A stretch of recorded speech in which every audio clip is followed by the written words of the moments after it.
जैसे अभी श्रद्धेय स्वामी जी ने कहा, यो तपाईहरुको कहियोको मनमा पनि थियो होला कि जति पनि यहाँ जो कार्य सञ्चालित हुन्छ या भइरहेको छ त्यसको लागि यथायोग्य कार्यको लागि आफ्नो कार्यकर्ताहरूलाई प्राथमिकता दिने। तो त्यसको लागि भाई लवदेव जी और अपने अर्चना बहन जो है, क्योंकि अभी हामीले जो योजना छ जस्तो कृषि, जडीबुटी, ऑर्गेनिक फार्मिंग, त्यसको ट्रेनिङ, कल्टिवेशन प्रोग्राम तो सबै पनि सुरु गर्ने हो। तो जो सुदूर क्षेत्रका जिल्लाहरू छन् त्यस क्षेत्रमा पनि यानी दुई तरहका व्यक्ति हुन्छ। एक तो स्थानीय स्तर पर यदि काम शुरू भयो भने तिनीहरूले हेर्ने व्यवस्था, यानी कि जो अपने क्षेत्र में काम शुरू हो जाएगा तो देख सकते हैं। कई लोग ऐसे हैं तो काम भी कर लेंगे पर अपने गांव से, अपने एरिया से बाहर नहीं जा सकते हैं। कुछ ऐसे भी होंगे कि नहीं, कार्य के लिए कहीं पर भी सेवा का कार्य कहीं भी होगा तो वहाँ जा कर के देख लेंगे। तो दोनों ही तरह से वो अपना बायोडाटा दे सकते हैं और उसके नीचे लिख करके दें कि सेवा आप अपने ही क्षेत्र में करेंगे या आप बाहर जा कर के भी कर सकते हैं। तो 2, 3, 4 जिलों को लेकर के एक एक व्यक्ति को या अंचल लेवल पर कम से कम थोड़े एक्टिव जो हम योग शिक्षक हैं 15-20 शिक्षक अपना योग प्रशिक्षक को रूप में, हाँ, युवा थोड़ा एक्टिव हो सब वगैरह सभी जगह को जो क्लासेस हो रहा कोऑर्डिनेट गर्ने पनि और आफ्नो क्लासेसहरु पनि लगाउने और जहाँ कक्षा छैन त्यहाँ कक्षा बढाउने, त्यसको लागि काम गर्ने। त्यसमा बहिनीहरु पनि हुन सक्छन् या भाइहरु पनि हुन सक्छन्। त्यो चाहिँ नि एउटा अरु योजना। त्यसबाहेक अरु थुप्रै योजना छ। मेनली जस्तो मैले भने कल्टिवेशनहरुको लागि पनि अरु गाईहरुको लागि पनि हामीले पहिले पनि सोचेको, हिजो पनि कुरा भइरहेको थियो। लिगली इन्डियाबाट नेपालमा गाई ल्याउनलाई अलिकति द इन्डिया गभर्नमेन्टको रुलको अकर्डिङली गाईलाई एक्सपोर्ट गर्न सकिँदैन होला। तो फेरि पनि त्यसको केही उपाय खोजौँला। तो त्यसको लागि पनि योजना थियो। अरु पनि कोही पनि योजनाहरु भएमा, क्योंकि आप सब इस बात को अच्छी तरह से जानते हो। देखो, 2 बातें हैं। एक बात तो ये है कि कई बार ऐसा होता है कि आप कुछ लोगों को कुछ जिम्मेदारियां या कुछ संसाधन के लिए कुछ उपाय मिल जाता है, कईयों को कई बार नहीं मिल पाता है। इसका अर्थ ये नहीं है कि हमारे मन में भावना नहीं है, थोड़ी सी समय की आवश्यकता होती है। तो उसमें भी मन से आप सेवा में जुटे रहें। और कभी कभी ऐसा भी होता है कि पहले आदमी ज़्यादा सेवा देता है, पूरी उत्कंठा से, पूरी ऊर्जा से लगा रहता है, फिर थोड़ा सा इसको प्रोत्साहित रूप में कुछ साधन मिलना शुरू हो जाता है। तो बिना साधन मिले तो ज़्यादा काम कर रहा होता है, साधन मिल जाता है तो फिर ढीला पड़ जाता है। तो ऐसा भी ना हो, क्योंकि साधन इसलिए उपलब्ध कराया जाता है कि जो आप काम कर रहे हो, आपकी काम की जो गति है वो कई गुनी हो जानी चाहिए। काम को बढ़ाने के लिए है, आपको और शिथिल होने के लिए नहीं है।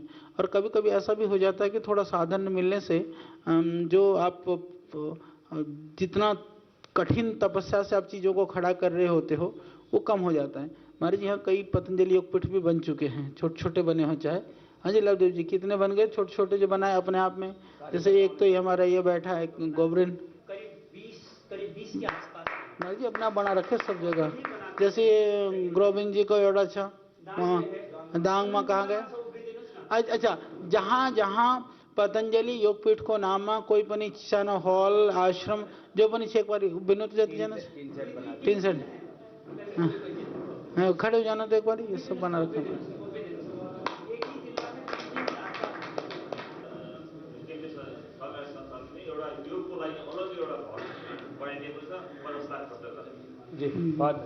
महेन्द्रनगर आउँदाखेरि कैलालीतिर यताउता मैले कई ठाउँमा देखेको पनि हो।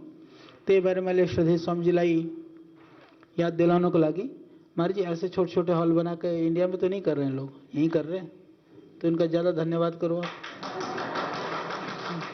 ये बताओ कि कम से कम यदि एउटा सानो संस्था बनाउनको लागि आर्थिक रूपमा कम से कम कति सहयोग भएमा त्यहाँ एउटा ढाँचा, किन कसैले देखो जमिन त कहीं तपाईहरुले जो परिश्रम गरेर गरेको मलाई थाहा छ। 50 रुपैयाँ, 100 रुपैयाँ, 1000 रुपैयाँ, 2000, 5000 रुपैयाँ व्यक्तिहरुसित इकट्ठा गरेर गरेको, त्यो काम गरेको विश्वासले, अरूहरूले विश्वास गरेर त्यो गरेको हो। यदि जग्गा जमिन वगैरह त कहीँ दिन पनि थुप्रै तयार हुन्छ, पर ढाँचा तयार गर्नको लागि चाहिँ एउटा टिन साइड हल नै जस्तो वर्षाहरूमा चाहिँ कमसेकम बारिस नभओ सिम्पल सेट गराएर अरू अलिकति यताउताबाट इकट्ठा गरेमा त पतञ्जलिबाट संस्थानबाट कति भएमा कमसेकम तपाईँहरूलाई चाहिँ नि सहयोग हुन्छ। एकमुष्ट राशि जसमा लो जसले पनि त्यहाँ हल बनाउनु, कमसेकम हल यति तो ठुलो भओस् कि कमसेकम कितने लोग आ जाएं उसमें 100 आदमी कम से कम योग कर सकें और थोड़ी सी आगे से देखने में थोड़ी सी फ्रंट का थोड़ा एलिवेशन टाइप भी नहीं बनाए रहा तो कति कति सहयोग होनाले काम चल्छ। यदि नेपाली 20 लाख रुपया भाव बनी तो काम हुन्छ नि। अच्छा अब सुनो 10 लाख रुपया संस्थाबाट श्रद्धेय स्वामीजीले दिने, जति बनाउनु 10 लाख वहाँ इकट्ठा गर्न पर्यो, ठीक छ। और सुन्नु, और जो गाउँ सुदूर क्षेत्रमा छ त्यहाँ चाहिँ नि 15 हामीले दिने, 5 तपाईहरुले इकट्ठा गर्नु, ठीक। तो कम से कम स्थानीय व्यक्तिहरूलाई पनि तो थाहा होस् न कि हाम्रो कन्ट्रिब्युसन भनेर। तो नेपाली 20 लाख रुपया जो यहाँको सरी तो 20 लाख रुपयामा हामीले जो अलिकति शहर जस्तो मलाई यता भएको ठाउँमा तो कम से कम हामीले 50% 75% थोड़ा गांव क्षेत्र में जहाँ सेंसेना क्षेत्र छन। तो अब ये है कि अब आप लोग देख लो साल भर के अंदर महाराज जी को इतने संस्था खड़ी कर दो नेपाल के गांव में कि जितने भी करोगे आप कहोगे कि 100 खड़ा कर देंगे तो 100 का कितना होगा 10 करोड़ रुपए हम कर देंगे, ठीक है। तो 10 लाख रुपए साल तो नहीं 1 करोड़ कितना होगा, 100 का 10 करोड़ हो गया ना। तो 10 करोड़ रुपए मैं महाराज जी संग अगर निवेदन कर दीछु, ठीक। तो ये नेपाल को कुना में पूरा योग सेंटर और जहाँ ठीक सित योग सेंटर खोलेर त्यहाँ काम होना क्लास होना शुरू गर्छ, त्यहाँ फेरि पछि हामीले अरू योजना बनाउने, त्यसमा फेरि अरू बढाउने योजना पनि गर्ने। हाँ, विशेष कुरा के भनी कि जहाँ पनि तो योग संस्थान बनाउने हो नि त्यहाँ रेगुलर दैनिक योग कक्षा चल्न सकोस्। यस्तो ठाउँमा कि जहाँ पर समूह जस्तो आसपासका क्षेत्रका व्यक्तिहरू प्रतिदिन योग गर्नको लागि आउन सकुन्, कि यस्तो नहीं कि बोले अब मेरो तो बोले बारी छ बोले वो वहीं बना लो योग सेंटर, ऐसा मत कर लेना। यहाँ टप्पड़ अपनी बारी में ले जाकर मत डाल लेना तो वो जगह चाहिए। और उसमें ऐसा भी कर लेना स्थानीय स्तर में सबै योग शिक्षकहरूलाई साथ सहयोग लिएर मान्नु कि जगह 3-4 ठाउँमा कसैलाई दिनको लागि तयार हुन्छ भने उनमा सबभन्दा जो उपयुक्त छ त्यसलाई प्रथम नम्बर 1, फिर अर्को छ भने नम्बर 2, अर्को छ भने नम्बर 3, यसरी गरेर गराउनु। त्यसले जो 100 को लगभग जो संस्थान बनाउने हो फर्स्ट प्रायोरिटीमा तो राम्रो खालको जग्गामा गर्ने।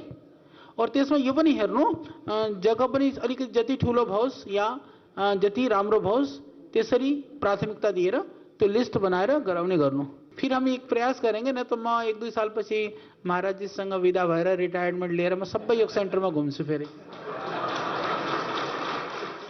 किन भन्दा तो जो पैसा जानी ने तो पतंजलि योगपीठबाट जानी हो तो जो पतंजलि योगपीठको एकाउन्टमा त्यसको आय व्यय चाहिँ नि त्यसमा खर्चमा आओस्, त्यसको लागि संस्थानको नाम भएपछि किन भन्दा अगाडि सुरक्षित राख्नको लागि पनि सञ्चालनको लागि स्थानीय समितिले सञ्चालन गर्ने ओनरशिपको रूपमा संस्थाको रहने। तो वहाँ कमिटी तो बनाउनु सञ्चालनको लागि, तो स्थानीय स्तर पर नै सञ्चालित